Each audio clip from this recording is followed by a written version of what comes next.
और आज new first class आपकी, तो आपने तो फिर पहली बार देखी। अच्छा, तो ऑनलाइन है, अभी गॉट द बुकलेट। बुकलेट है, वर्कशीट्स वगैरह पहुंच जाती थी आपके पास। ऑनलाइन वाले बच्चे सही है, जब बिल घबराता है घर पे, फिर वो कहते हैं इन कैंपस ले लें, फिर इन कैंपस ले लें। कोई जेन्युइन रीजन है ऑनलाइन की है वैसे ही। यही होता है ज्यादातर। All right, so you know that the very first thing that we have discussed in the class is the reading comprehension technique and tests. That was actually the first part of reading comprehension, and simply we have discussed how to attempt these sort of questions. And you know that this is the reason that in every test I include a paragraph or a passage so that you can practice yourself, especially in reading comprehension. So it is one of the questions generally comes in your MDCAT exam. Then we started vocabulary based practices. And in this, we discussed two different things. One was the morpheme, they are generally known as prefixes. And in this, we have discussed that prefixes are very tricky. Sometimes those prefixes that give you the negative meanings. Give me some examples that give you the negative meaning.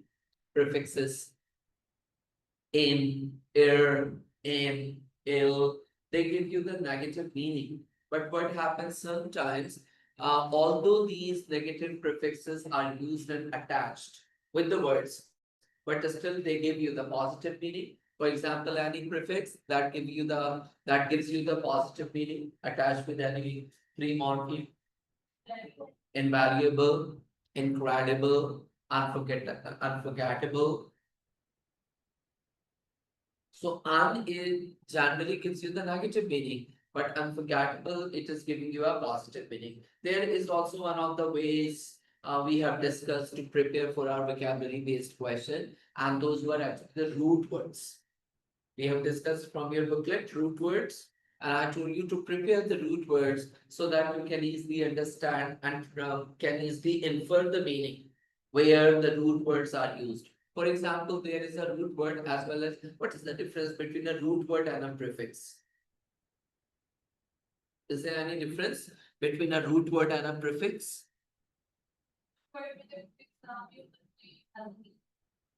No, yeah, you are to some extent is okay. Root word and prefix बस position में फर्क है. Prefix will always come in the beginning of a word, and root word can come in any place. For example, fin, F-I-N, fin. It is a root word. And see in this word infinity, where it comes? In the middle. So in the same way, mal, M-A-L, mal. It is a prefix and a root word as well. But mal generally comes in the beginning, maladjustment, malfunction. All right. So root word, and on the other side, what did I tell you? The morpheme or the prefixes should be repeated. It means that when you are sitting at home to prepare from where we should start preparing English. So सबसे पहले what you are supposed to do, take out the reading comprehension handout और technique and tips को एक बार go over कर उसको side में रखें. फिर आप मॉर्फोलॉजी वाला हैंडआउट निकालें और उसको आप गो थ्रू करें, और जितनी आप याद कर चुके हैं as many morpheme and the structure you have memorized, just repeat them and memorize the new one. वरना अगर आप इस तरह बैठे रहेंगे और थोड़ा रोजाना अगर आप काम नहीं करेंगे तो वो कुछ समझ नहीं आएगा, यानी चीजें आप मिक्स कर देंगे और आप उसी पोजीशन पे एक्चुअली रहेंगे जिस पोजीशन पे आप सेकंड ईयर में थे. तो on daily basis you need to repeat at least give 15-20 minutes to English and repeat all those points and the technique and tips we have been discussing in the class. So it is important. And then we started what? Then we started inflectional morphology, जिसमें हमने बात की कि किस तरह word पूरे sentence के grammar को चेंज कर. See this sentence, point number 1 से मैं एक एग्जांपल दे रहा हूं.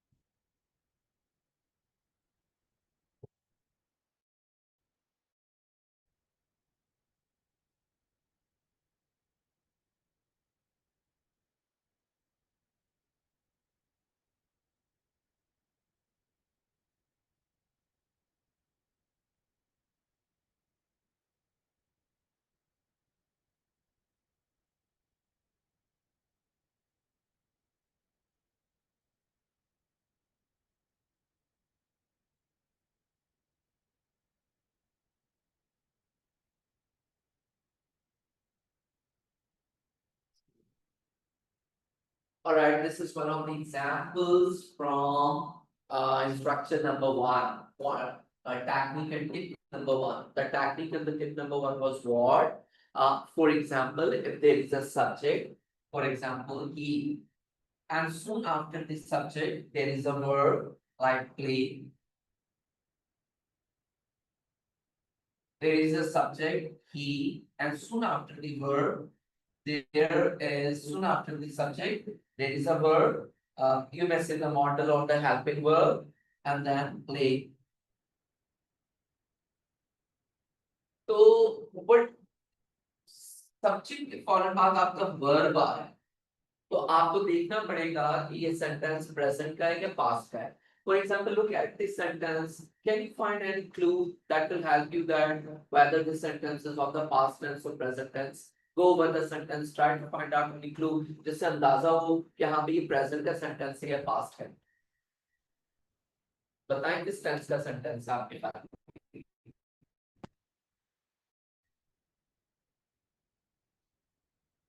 वर्ड तो मौजूद है क्लू मौजूद है जैसे आपको अंदाजा हो सकता है ये प्रेजेंट है ये पास्ट है कैसे आपको अंदाजा होगा पढ़ के कौन से वर्ड ने हेल्प किया समझने में everyday yes obvious everyday is a word that is indicating you that every day if you are doing any work or do any work it means it belongs to the present tense अब जब आपको अंदाजा हो गया this sentence belong to present tense तब मैंने आपको बात की थी क्या कि अगर सब्जेक्ट की जगह पे he she it या कोई भी सिंगुलर नाम होगा तो वर्ब में क्या मॉडिफिकेशन प्लेस होगा he she it या कोई भी सिंगुलर नाम होगा तो फिर प्लेस होगा क्या यहाँ पर प्लेस होगा वाई क्यों क्योंकि उससे पहले एक आपका हेल्पिंग वर्ब है जो इस फॉर्मूले को फॉलो नहीं करता क्योंकि last time when I was teaching eight east teachers campus most of the students a certain number of students have asked me a question that should we add as here because there is the pronoun he no because there is a helping verb in between of it so it's not the rule that wherever you are looking at he, she, it, and you just stand to use as so yes, no. You must see that after the pronoun or the subject, there should be directly the verb. जैसे यहाँ पे आप देखें, foreign इसके बाद verb है, foreign इसके बाद verb है. Okay, let's do it complete. She reads book every day, but her friends. Friends है, plural है. Don't होगा. Doesn't आप कब लगाएंगे जब ये सिंगुलर होगा कंडीशन क्या है he she it और any सिंगुलर नाम ये है कंडीशन प्लूरल के लिए तो नहीं है तो ऐसे es वाला लगेगा ना जैसे आप इसमें रीड्स लगा रहे हैं तो इसमें भी ऐसे es वाला लगेगा इसमें नहीं लगेगा क्यों नहीं लगेगा क्योंकि ये plural so that was rule number 1 what was rule number 2 जी बताएं आप तो पढ़ लेंगे घर पे बिल्कुल भी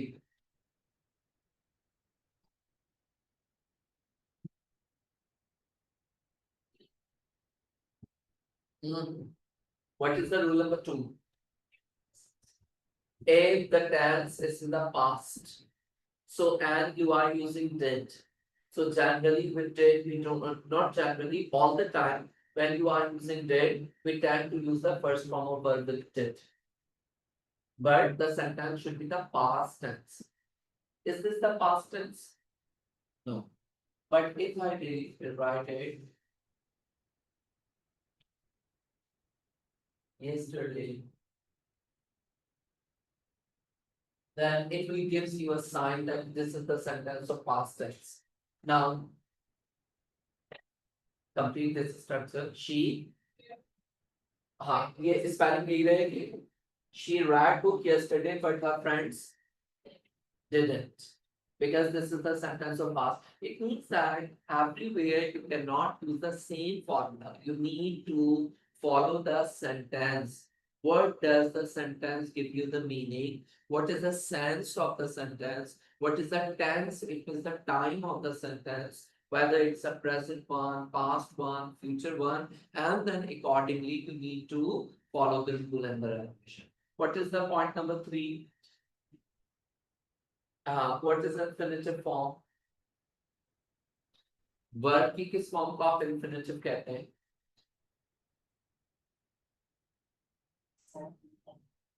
yes, the first form of verb along with two. आप पढ़ लीजिए घर पे बिल्कुल भी, अगर चाहते हैं हम भी काम वाम में लगा देते हैं कितने दिन से। तो वो उसको ले मोबाइल से पिक लेके उसको जूम करके आप पढ़।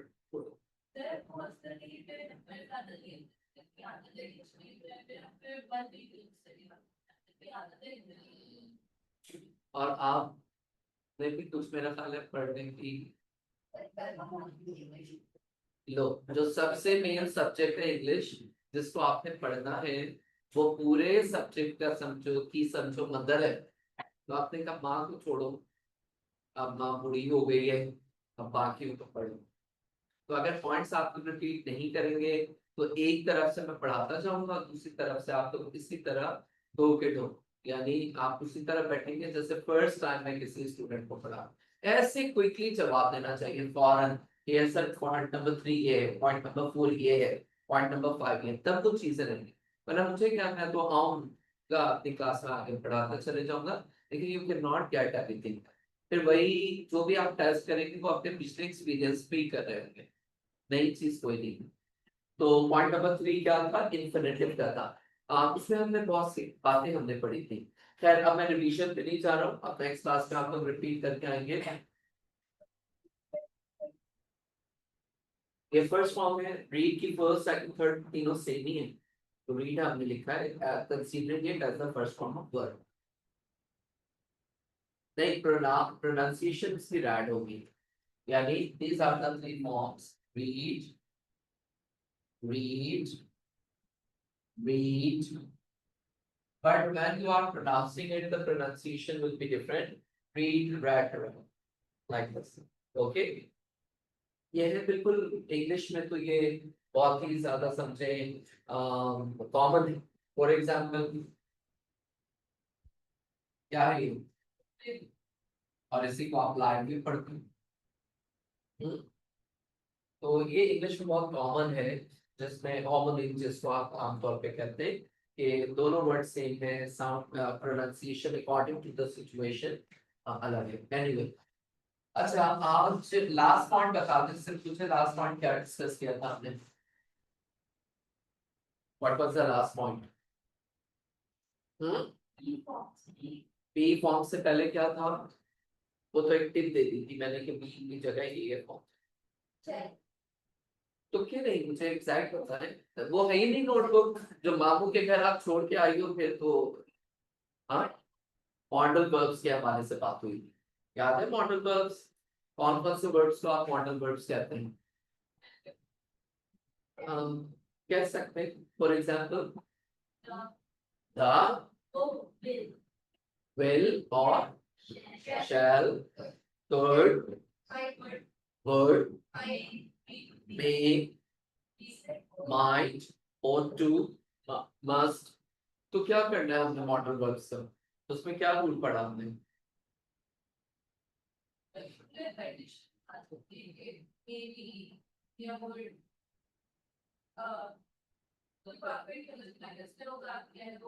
नहीं, हम तो ये सब आपको पता है, हम ये सब नहीं पढ़ते। उर्दू को हम बिल्कुल इन्वॉल्व नहीं करते, और हम जो ग्रामर पढ़ रहे हैं तो स्ट्रक्चर्स पढ़, यानी हम ये नहीं पढ़ रहे कि मॉडल वर्ब हम कहाँ यूज करते हैं, मॉडल वर्ब क्या होता है, वो सब हम नहीं पढ़ रहे। हम तो ये पढ़ रहे हैं कि अगर एक सेंटेंस में मॉडल वर्ब है तो उसके साथ ग्रामर में क्या चेंजेस होंगे। तो उसमें हमने बात की कि मॉडल वर्ब जब भी होगा first form of verb use. Second हमने बात की कि अगर मॉडल वर्ब के साथ आप third form of verb use कर रहे हैं तो फिर आपको हैव लगा। क्या मिस्टेक है इसमें? He should going to market, to market. Should एक मॉडल वर्ब है तो उसके साथ फर्स्ट फॉर्म ऑफ वर्ब होना चाहिए। He should go to market, he should gone to market yesterday, he should gone to market, he should have gone to market। इसका मतलब है आप फिर have लगाएंगे और फिर थर्ड फॉर्म ऑफ वर्ब लगेगा। तो मॉडल वर्ड्स में हमने सिर्फ यही दो बातें डिस्कस की हैं, और रूल्स को रिपीट करें बार बार, वरना फायदा कुछ नहीं होगा। अच्छा, क्या कंडीशनल सेंटेंसेस हमने स्टार्ट कर ली थी? नो, बी फॉर्म तो वो उस पे, यानी डिस्कशन के दौरान आ गई थी ये बात कि बात ब्रैकेट में बी लिखा होता है।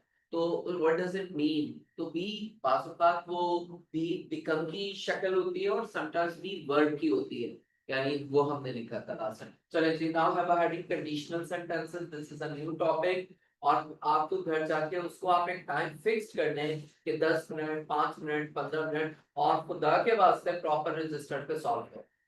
अब ये निकालने से ये पेजेस में नहीं, साफ तो है लेकिन आपको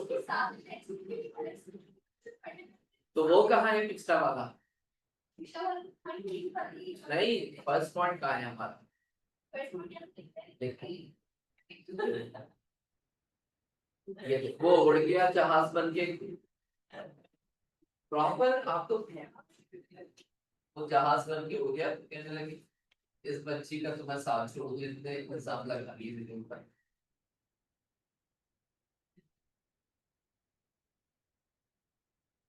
मेरा क्या है, रोज आऊं, नए टॉपिक पढ़ाऊं और चले जाऊं, लेकिन इसका फायदा नहीं है जब तक आप रिपीट नहीं करते। न्यू टॉपिक है हमारा, यानी न्यू पॉइंट है हमारा, and this is conditional sentences. One of the important points comes in your exam, and we need to focus the structure and all. So now copy the sentences first, then I shall be discussing.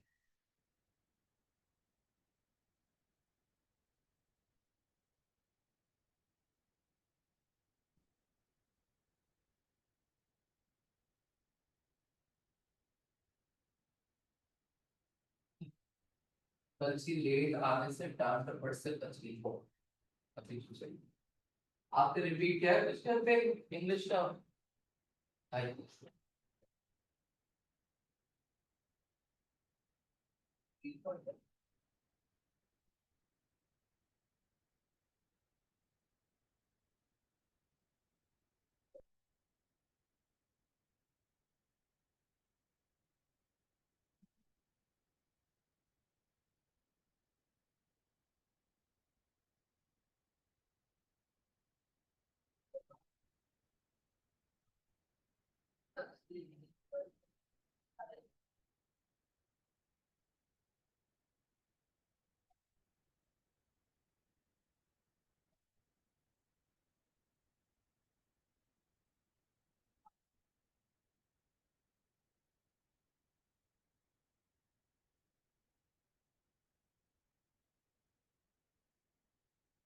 note down these sentences first and I shall be discussing.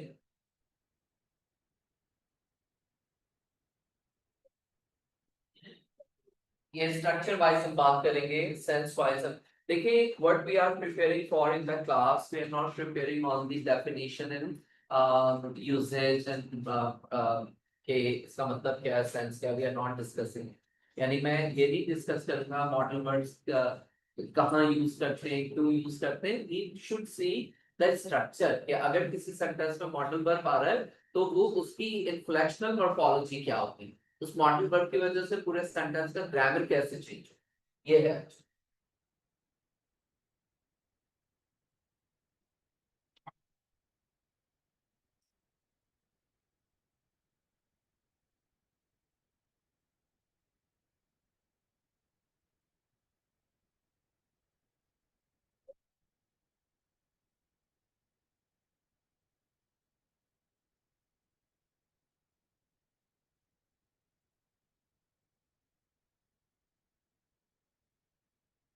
Note down these sentences. You may say this is conditional sentence, ये type 0 है, ये type 1 है, ये type 2 है, and this is type 3. Now note down, then I shall be discussing it. What are actually the conditional sentences?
Yes,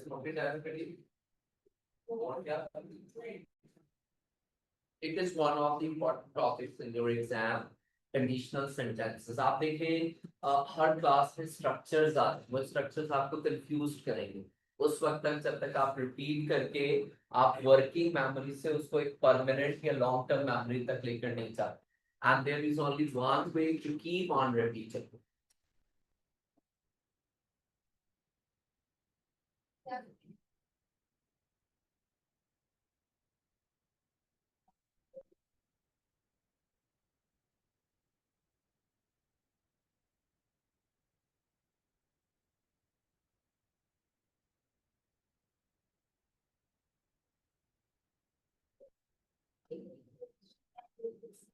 और भी hard पड़े yes sir आपको बताइए तो सारे पॉइंट कलेक्ट कर चलो उसने शुरू तो किया है अभी काम थोड़ा थोड़ा उसने प्रॉब्लम ये बस लग रहा है उसी बकरे के मुंह से खींच के लेकर आएंगे फेस ऐसे ही मास्टर साथ में पड़े बकरा जब आ रहा था अपने अच्छा तो मैंने कुछ चार ब्लॉक है इसलिए मुंह से फेस किया क्योंकि पता इस तरह की मैंने कहा था ये आपको कोचिंग में फ्री इधर गर्ल्स ये फ्री मिली कम से कम किसी को यूज करें इंग्लिश में कांसी रहेगा साथ ऑलराइट आप जरा आप इस पे गौर करें देखिए एक तो एक से आपको अंदाजा हो रहा है कि ये किसी तरह आप कह सकते हैं मेरा ख्याल है वो लॉजिकल रीजनिंग में आप लोगों ने एक टॉपिक पढ़ा होगा कॉज एंड इफेक्ट चलो पढ़ा भी होगा तो कौन सा बताएंगे अभी आपको तो कॉज एंड इफेक्ट आप अगर आप देखें तो उसमें आप देखते हैं कि there is a condition there is a situation and if this condition gets fulfilled then the result will be this तो इसका मतलब है एक तरफ एक एक्शन है और दूसरी तरफ उसका रिजल्ट एक तरफ जो एक्शन है वो कंडीशनल बेस्ड है कि जब ये काम होगा अगर ये काम होगा तो दूसरी तरफ का रिजल्ट तो आमतौर पर और in general the conditional sentences are based on two clauses. When I'm saying two clauses, in simple words, you may understand two parts. This part may be reversible, like it may be written in this way as well. It boils if you heat water. It may be written in this way as well. You will pass the exam if you work hard. Or if you work hard, you will pass the exam. It means that you can reverse the structure. एक तो ये बात हो गई if से आपको अंदाजा हो गया कि all those sentences those are attached with if is giving you a condition and the other clause is giving you the result so but there is inflectional morphology वो क्या है that आप देख रहे हैं if के साथ we are using what form इसको अभी फिलहाल छोड़ते हैं if के साथ we are using first form were का। तो सेकंड क्लॉज में क्या हो जाएगा, will के साथ फर्स्ट फॉर्म। अगर if के साथ word form past form, it means the second form of verb. तो दूसरी तरफ किसके साथ आ जाएगा, would के साथ फर्स्ट फॉर्म। थर्ड, had के साथ third form of verb, it means past participle form. तो दूसरी तरफ क्या आ जाएगा, would have पास्ट के साथ। ये स्ट्रक्चर आपको याद रखना। That in conditional sentences structure क्या है, यहाँ पे अगर आप गौर करें, एक तरफ यानी कि वाले पार्ट के साथ फर्स्ट फॉर्म ऑफ वर्ब है, तो दूसरी तरफ विल के साथ फर्स्ट फॉर्म ऑफ वर्ब। अगर दूसरी यानी फर्स्ट क्लॉज के वाले क्लॉज में सेकंड फॉर्म ऑफ वर्ब है, तो दूसरी तरफ वुड के साथ फर्स्ट फॉर्म ऑफ वर्ब। अगर हैड के साथ थर्ड फॉर्म ऑफ वर्ब है यानी एक वाले स्ट्रक्चर में, तो दूसरी तरफ would have and then third form of verb। ये वो स्ट्रक्चर है जिसको आपने ज़हन में रखना होगा, जिसको हम समझें। अगर आप इसको अच्छी तरह फॉलो करते हैं तो ये इस तरीके से सेट है चीज। ये एक वाला part first form of verb के साथ है, तो दूसरी तरफ विल के साथ। एक वाला पार्ट वो अभी मैं समझा रहा हूँ, पहले इसको दो। जीरो कंडीशनल और इन सेंटेंसेस में अगर आप गौर करें तो आपको एक फर्क मिलेगा। बड़े सारा सेंटेंस लाइक एक फैक्ट की बात हो रही है, यूनिवर्सल ट्रुथ की बात हो रही है, जनरल फैक्ट की बात हो रही है, तो जनरल फैक्ट वाले स्टेटमेंट में दोनों तरफ आप वर्ब की first form.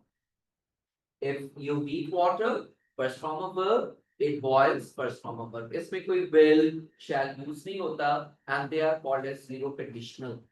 So it means that there are four different conditional sentences। One is the zero conditional, where both the parts or both the clauses are kept in the present tense, or in other word, in the first form of verb. All right. In the first conditional, second conditional, and the third conditional, they show you different senses and structure। So the very first step is you must remember the structure। That if के साथ ये है तो condition ये होगी, if के साथ ये है तो condition ये होगी, if के साथ ये है तो condition ये होगी। and और उसको मजीद सिंपल वे में ये लिखा है, अगर if के साथ first form of verb है तो दूसरी तरफ will के साथ first form, second form of verb है तो would के साथ, और like this। इसको अच्छी तरह सॉल्व करना। अभी कोई वर्ड नहीं बनानी है आपके, मैंने समझाया, आपके जहन में आ गई बात, फिलहाल ये प्रिजर्व है। But after even after 20-25 minutes आगे रिमूव होना शुरू होगा, फिर आप उसको कैप्चर करते हैं जब आप रिपीट करें। Got it? स्ट्रक्चर आपके सामने बुकलेट आपको निकाले सर, कंडीशनल सेंटेंसेस वाला।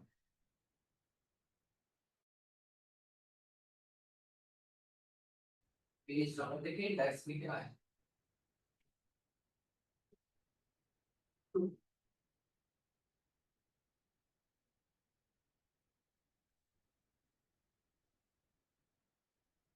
कंडीशनल सेंटेंसेस वाला जो पेज नंबर है।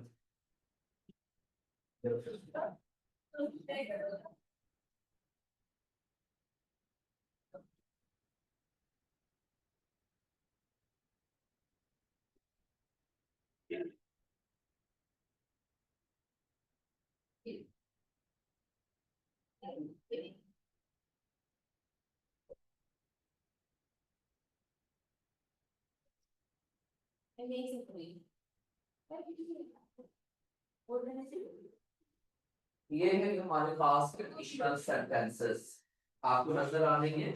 अगर आप देखें, पेज नंबर है 203, पेज नंबर 203, इसमें स्ट्रक्चर भी लिखा हुआ है कंडीशनल सेंटेंस टाइप 1 के इफ के साथ अगर फर्स्ट फॉर्म ऑफ वर्ब है वो रेक्टेंगल बॉक्स के अंदर, तो उसके साथ विल के साथ फर्स्ट फॉर्म ऑफ वर्ब है। ठीक है। कंडीशनल टाइप 2 में अगर आप पीछे देखें, इफ के साथ इसका सेकंड फॉर्म ऑफ वर्ब है, तो वुड के साथ फर्स्ट फॉर्म ऑफ वर्ब है। Page number 203, online students, page number 203 in the book. Next page का है 204, here it is written conditional type 3, यानी if के साथ if had plus third form of verb है, so would have plus third form। So these are the conditions you must prepare and memorize। Zero conditional में both the structure on page number 205, both the structure will be kept in present sentence. Okay? अब आपने क्या करना है, पहले हम ये वाला कर देते हैं पेज 205, ये मार्क करें, जो मैं कह रहा हूँ सिर्फ वो करें, नंबर 33 पे मार्क करें, और उसके बाद 38, 39 एंड 40, 38, 39 एंड 40, ये है जीरो कंडीशनल। आप अगर इन चारों सेंटेंसेस को पढ़ेंगे तो you will get an idea that they are indicating some sort of universal और जनरल फैक्ट। और जनरल फैक्ट के लिए हमारा दोनों पार्ट किसमें होना चाहिए, प्रेजेंट में होना चाहिए, दोनों तरफ फर्स्ट फॉर्म ऑफ वर्ब। चलिए करें, जरा सेलेक्ट करें इन चारों सेंटेंसेस को।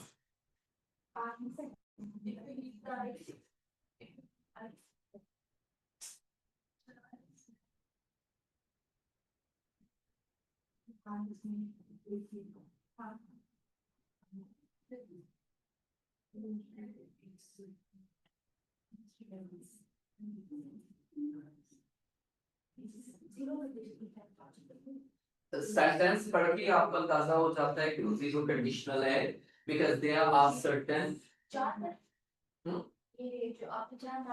सिर्फ एक चार करके, क्योंकि बाकी जीरो कंडीशनल है लेकिन वो एक अलग टाइप है, करते generally do not come in exam.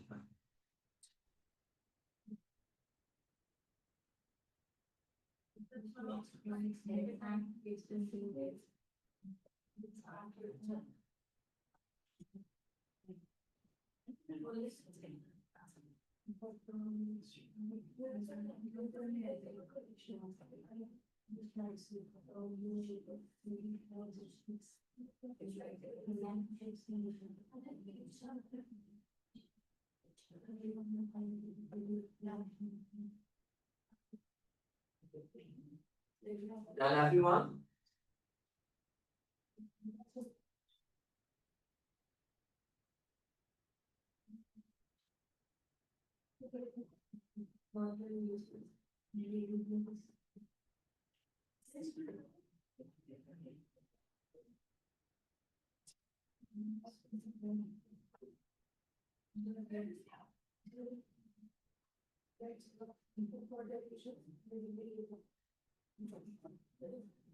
Okay. Day number 33. Eyes marries. Why marries? Why not married? Yes, because eyes is a singular noun. It is considered as singular, although it's not a singular plural form, but it is considered as singular. So eyes marries if you eat it. Now number 38. If the clock strikes midnight, it's a new day. If it rains, the grass gets wet. If water reaches 100 degrees, it was. So they are not, they are the zero conditional. In every single sentence, you have found out that there is the natural, the general fact. And in both the cases, we need to keep both the structures in the present simple tense. और present simple tense की कहानी है, वो आपको मालूम है कि एक शीट एक का कोई भी सिंगुलर नाम होगा तो फिर वर्ब ऐसे ईएस के साथ, ठीक है। अब आए जरा कंडीशनल नंबर 3 पेज नंबर 204 पे सिर्फ फर्स्ट 5 करें, बाकी पहले पेज से आते हैं 203 कंडीशनल टाइप 1 फर्स्ट 5 करें सिर्फ कंडीशनल टाइप 1 फर्स्ट 5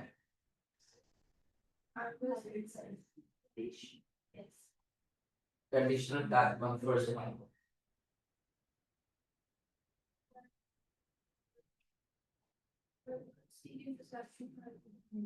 कल क्लास में इस वक्त होती है हमारी 3:30 फ्राइडे, अच्छी तरह पढ़कर आना है कल, मेरी तो होती नहीं क्लास इसके आगे।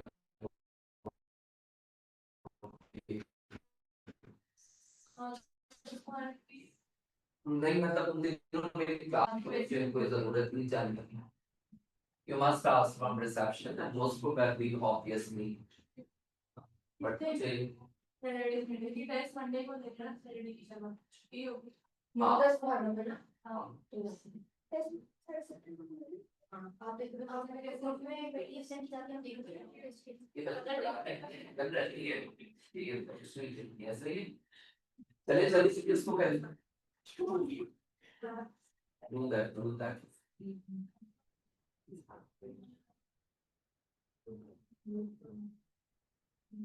जी कौन सा पेज कर रहे हैं आप, 203 first five sentences, the girls who are online, 203 first five sentences.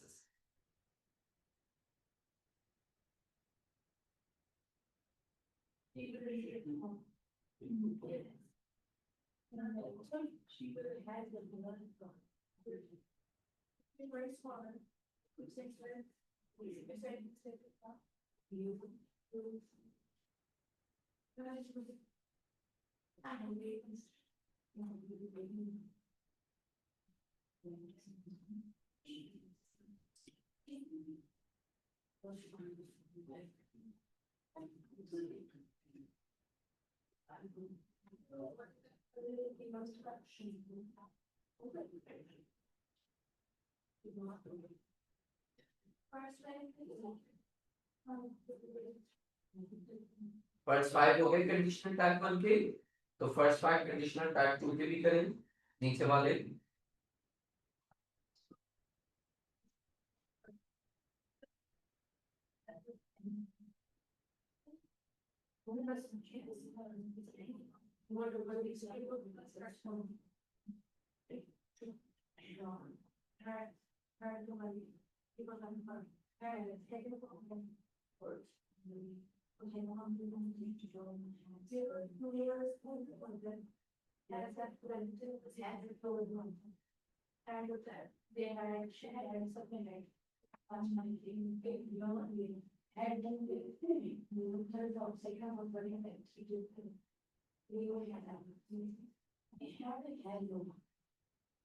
अच्छा ये जो हैज और हैव है ये बाज़ औक़ात आपको कंफ्यूज करता है। देखिए हैज और हैव आप एक तो हेल्पिंग वर्ब है, ठीक है ना, और हैज और हैव एक मेन वर्ब भी है। और एक वो तो होता है जब आप हैज और हैव की सिलेक्शन करते हैं और प्रेजेंट टेंस में, तो आप देखते हैं ही शी इट है तो हैज लगेगा, अदर हैव लगेगा, अगर पास्ट है तो हैड लगेगा। मैं एक और बात बता, फॉर एग्जाम्पल इस सेंटेंस को देखें, I have completed my work, तो इसमें तो हैव एक हेल्पिंग वर्ब है और उसके साथ आपने एक मेन वर्ब यूज किया कंप्लीटेड, क्योंकि जनरली हैज हैव हैड जहां पे होता है और वहां पे जब आप मेन वर्ब यूज करते हैं तो it is actually a past participle और थर्ड फॉर्म ऑफ वर्ब, यही होता है ना। I have driven the car, he has completed his work, he has gone to market, I had done my work before you came, ऐसे ही होता है। लेकिन ये हैज हैव मेन वर्ब के तौर पर भी यूज और करें, आई एम ड्रिंकिंग वाटर, उसकी जगह मैं क्या कह सकता हूँ, I am having water. Drinking की जगह मैंने क्या कह दिया, I am taking my lunch, eating my lunch, उसकी जगह मैं क्या कह सकता हूँ, I am having my lunch, यानी हैव वाला स्ट्रक्चर। अच्छा for example he keeps a car, इसकी जगह मैं कह सकता हूँ ही हैज अ कार। तो एक्चुअली मेन वर्ब की जगह ही kept a car, तो मैं इसकी जगह कह सकता हूँ ही had a car, ठीक है। आई कीप सम मनी, तो मैं कह सकता हूँ I have some money. I am keeping some money, although it's incorrect little bit, I am having some money। इस सेंटेंस को फॉर एग्जांपल मैं कहता हूँ I have taken my lunch, एक सेंटेंस है उसमें कहा मैंने I have taken my lunch, इस पे गौर करें, I have had my lunch, क्या समझ में आने का, इसमें हैड मेन वर्ब के तौर पे यूज हुआ है, I have taken my lunch, it means I have had my lunch. ये हैज और हैव के साथ ही है कि समटाइम्स ये वाले हेल्पिंग वर्ब मेन वर्ब के तौर पर भी यूज होते हैं, इसलिए समटाइम्स बच्चे कंफ्यूज होती है कैसे सेंटेंस आ गया हैव के साथ हैड आ रहा है। या अगर मैं कहूँ आई हैड माय लंच, तो ये वही है I had eaten my lunch, यानी वो पास्ट में हो गया। तो हैज और हैव एक्चुअली ईट की जगह as a third form of verb, first form of verb use होता है। So sometimes students get confused कि I had my lunch ये कैसा sentence, ठीक है। I have had my lunch, I had my lunch हो सकता है, I had my lunch, लिखिए जरा। I had my lunch. I had my lunch. जी, गौर करें इस पे, ये सेंटेंस करेक्ट है। I have my lunch. नहीं, लग तो नहीं रहा, लॉजिकली आप बताएंगे। नहीं। क्यों?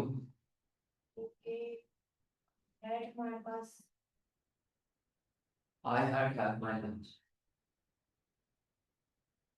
हैड के साथ कौन सी फॉर्म आनी चाहिए? है। हैज हैव के साथ कौन सी फॉर्म आती है? थर्ड। तो अगर आई हैड लिखा है, had as a helping verb, तो हैड के साथ थर्ड फॉर्म ऑफ वर्ब आना चाहिए, जबकि वहां कौन सा फॉर्म लिखा हुआ है? फर्स्ट। तो इसके करेक्ट है। क्योंकि है, क्योंकि हैज हैव हैड के साथ हमेशा कौन सा फॉर्म आता है? थर्ड आता है। तो अब यहाँ पे लिखा है आई हैड, तो यहाँ हैव तो नहीं होगा, हैड के साथ थर्ड फॉर्म ऑफ वर्ब ही आना चाहिए, हैड। वो हाँ, वो तो है ही गलत, इसलिए तो मैंने कहा गलती नहीं। मेरा क्वेश्चन था क्यों गलत है, मैं ये पूछ रहा था। वो तो मैंने दिया है, एक सेंटेंस गलत है, लेकिन वो क्यों गलत है? वो इसलिए गलत है कि हैज और हैव के साथ थर्ड फॉर्म ऑफ वर्ब लगता है, जबकि यहाँ पे कौन सा फॉर्म लग गया है? फर्स्ट। इसलिए तो ये हैज और हैव क्या कंफ्यूज करता है। जो मैं किसी दिन वर्कशीट दूंगा जो इसी तरह के सेंटेंसेस के ऊपर बेस करेगा, उस दिन थोड़ी एनर्जी, बादाम वगैरह, 4 मंग्स वगैरह खा के आना। हाँ, मैं बताऊंगा। तो लेकिन हर वक्त कुछ ड्राई फ्रूट्स रखें अपने साथ, क्योंकि वो ड्राई फ्रूट्स में आपको पता है एक तो गुड फैट्स होते हैं, प्लस ओमेगा 3 होती है बहुत ही अच्छी मिकदार में। तो मुट्ठी भर ड्राई फ्रूट्स तो आप उनको, क्योंकि आप तो वैसे भी पढ़ने वाले बच्चे हैं, पढ़ने वाले बच्चे इन सेंस के you are not doing any job, you are just focusing and engage with your studies. So study work आप कर रहे हैं, तो मुट्ठी भर ड्राई फ्रूट्स जरूर आप लोग इनटेक करें। नहीं, भूख लगे या ना लगे, नहीं भूख नहीं लग रही है, मैंने यूं उठाया, एक बादाम खा लिया, यूं उठाया, एक मैंने अखरोट का एक पीस खा लिया, इसमें भूख की जरूरत नहीं। जो पापड़ और चिप्स और पता नहीं क्या क्या आपको खाते हैं। तो मुट्ठी भर ड्राई फ्रूट्स आप लोग अपने पास भी रखें, एक मुट्ठी मेरे लिए भी लेकर आए, क्योंकि आप लोगों को पढ़ाने में जितनी एनर्जी मुझे लग रही है, तो मुझे भी बहुत जरूरत फील हो, खैर मैं तो अपने पास रखता हूँ 4 मार्क्स और ड्राई फ्रूट जो भी है। तो आप लोग भी गुड फैट्स और इस पे आप खाएं, 4 मार्क्स भी खाएं, उसकी जरूरत है बहुत। नहीं तो कौन सा पेट भर के 3-4 किलो आपने ड्राई फ्रूट एक ही वक्त खाना है? अच्छा, ड्राई फ्रूट्स में कौन सा पसंद है आपको ज्यादा? मुझे अंजीर और अखरोट नहीं पसंद, उसका हाँ, तो खाओ। आप पूरा नहीं खा सकती हो, आप खा लो, 2-3 खा लो, एक तो खाओ, मर्जी है भाई आप लोगों की। चले अब कंडीशनल टाइप टू पे आते हैं। हाँ नहीं, अभी तो इसको टैली ही किया हमने फर्स्ट को। जी, if I find her address, क्या होगा? I will send her invitation. ये type 1. Type 2. If I see him, if I do not see him this afternoon, I will phone him in the evening. If John has the money, ये has सब किसकी शक्ल में आ रहा है? Keep की शक्ल, जो अभी मैंने बात की थी ना। और has इसलिए लगाया क्योंकि singular noun है। If John has the money, he will buy a car. If you if will send, if के साथ will तो है ही नहीं। If you send है ना, if you send this letter now, she will receive it tomorrow. हाँ, ये कर लो बेटा। If I do this test, क्या होगा आगे? I will improve my English. चले हम टाइप 2 करें। सबने कर लिया टाइप 2? ये बच्ची करी, आपने किया टाइप 2? अच्छा करो, आप करो टाइप 2 करो, परेशान नहीं हो। बाकी बच्चे टाइप 3 करते हैं सब। टाइप 3 कर लें बाकी students. 5, first 5 only. Left over का क्या करना है? फर्स्ट 5 तो अभी मैं करवा रहा हूँ, बाकियों का क्या करना है? जी शाबाश। जब आपका फ्री टाइम है घर पे, जो बहुत ज्यादा है, उसमें से थोड़ा सा आप निकाल के इसको आप करें, लेफ्ट ओवर 5 5।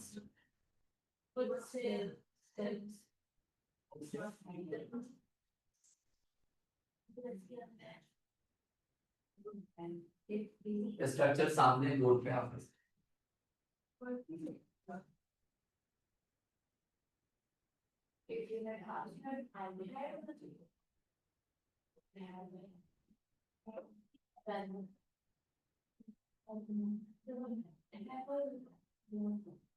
जी आपके हो गए first five.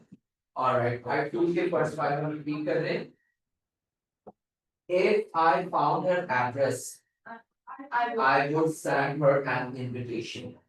If John, third form has भी आएगा, second form आएगा तो had आएगा, second हाँ बोलो, second form या third form are same had है, had the money का मतलब kept the money. If John had the money, he would buy a car.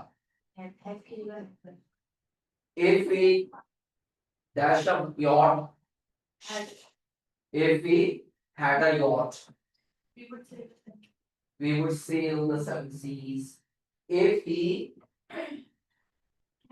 had इसमें ऑप्शन हाँ ये गलत है ना, इसके ऑप्शन सही करें। If he had more time होना चाहिए क्योंकि तीनों ही सूट नहीं कर रहा है इसके साथ। If he had more time, he would learn karate. If they told their father, he would be an. B की फॉर्म है यहाँ पे he would be an. Type 3 कर दिया सबने। टाइप 3 फर्स्ट फाइव सॉल्व करें। Type 3 first five.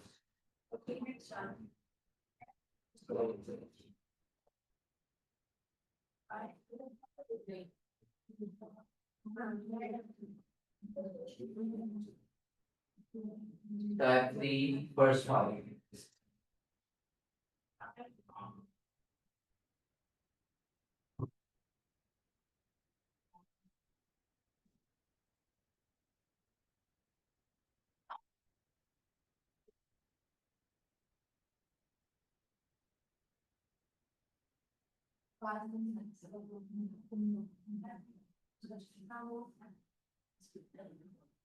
Type 3 is in front of you on the board.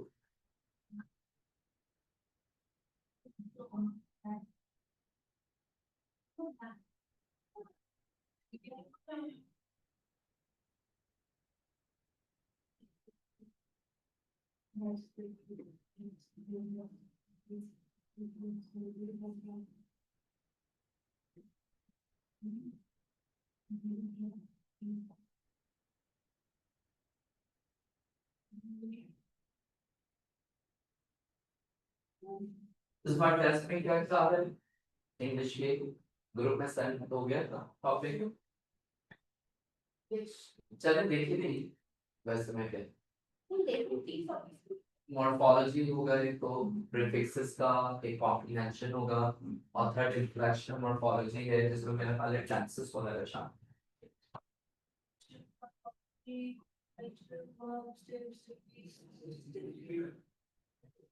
सब पढ़े। इसके बाद वाला जो टेस्ट होगा उसमें कंडीशनल शामिल करूंगा ये सारा, उसके बाद वाले हाँ इजी है उसके लिए। चलिए जी ये देखिए third, if I had found her address I would have sent her an invitation. If I hadn't if I hadn't studied I wouldn't have passed my exam. If John had the money, अब आप देखिए यहाँ क्या had the money यानी had kept the money, kept की जगह form. If John had the money, he would have bought a car. If you had studied for the test, you would have passed out. If you had asked me, I would have helped you. इस structure को देखिए जब मैं याद करता था when I was in my class in that class where conditional sentences, तो हम बार बार रिपीट करते रहते थे जहन में।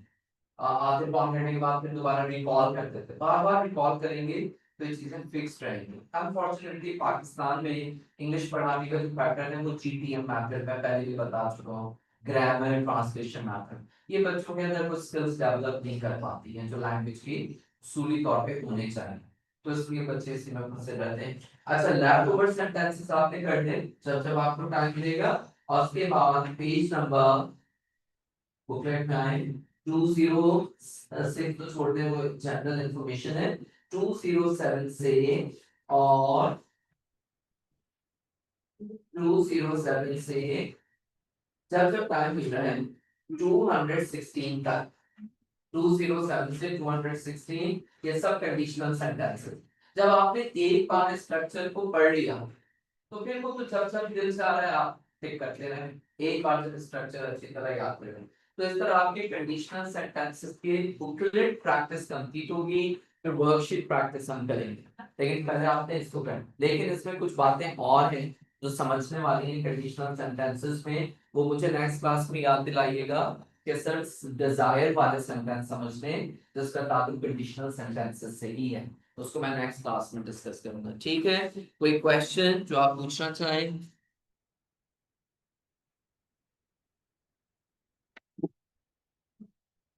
तो अब नया काम आपको कि आपने किस तरह इंग्लिश पढ़ना है अब आपको घर पे। फॉर एग्जाम्पल आज की मैं बात करूं जी बेटे, कैसे पढ़ोगी, कब पढ़ोगी इंग्लिश? नहीं, अभी नहीं करो। अभी आज सबसे पहले कंडीशनल को कर, सारे रूल्स करूंगी रिवाइज, वो सारे सुनते ही दिल नहीं चाहता फिर। अब जैसे मैं मेरी एक है टॉप सब्जेक्ट है मॉर्फोलॉजी एंड सिंटैक्स, तो वो छोटे छोटे लेक्चर्स हैं, अब मैं 12-15 तक पहुंच गया। अब मुझे पिछला रिपीट करना बड़ी कोफ्त हो रही है, पिछला मुझे रिपीट करना है क्योंकि मैं बोलता भी चाहता हूँ साथ साथ जब तक आप रिपीट नहीं करते। तो आपने टारगेट ये करना है कि आज शाम में रात में जब भी टाइम मिल रहा है कंडीशनल को फोकस करना, कंडीशनल को सिर्फ आप करें, और उसके साथ पिछला फिर कोई एक पॉइंट रिपीट करने, एक एक दो दो आप करेंगे तो वो एक अच्छी तरीके से प्रैक्टिस हो। एकदम से आप कहेंगे सब चीजें मैं लेके बैठ जाऊं और पढ़ूं, कभी नहीं होगा। तो आपका टारगेट क्या है आज का? कंडीशनल सेंटेंसेस रिपीट करना। कल मैं पूछूंगा कंडीशनल सेंटेंस किस तरह मैं पूछूंगा, इस तरह जैसे मैंने यहाँ पे लिखा है। कैसे लिखा है? If you work hard you will pass the exam, फिर आप कहेंगे if you work hard you will pass the exam. For example आप कह सकते हैं if you get up early in the morning you will reach school on time, फिर इसी को पास्ट में कर देंगे, if you got up early in the morning you would reach school on time, फिर इसी को थर्ड में कर देंगे, if you had got up early in the morning you would have reached school on time. इस तरह एक एक सेंटेंस सबने बताना है। पता चला कल मैं क्लास में और कोई भी ना हो, सब ऑनलाइन है, लेकिन एक एक सेंटेंस तो बता सकते हैं तो चल। ये एक ले लें कोई भी फॉर्मूला, उसी को आप कंटिन्यू कर लें, जैसे मैंने यही किया ना यहाँ पे, if you work hard you will pass the exam, इसी को सेकंड में लेकर आ गया, if you work hard you will pass the exam, इसी को थर्ड में लेकर आ गया, तो फर्स्ट सेकंड थर्ड इस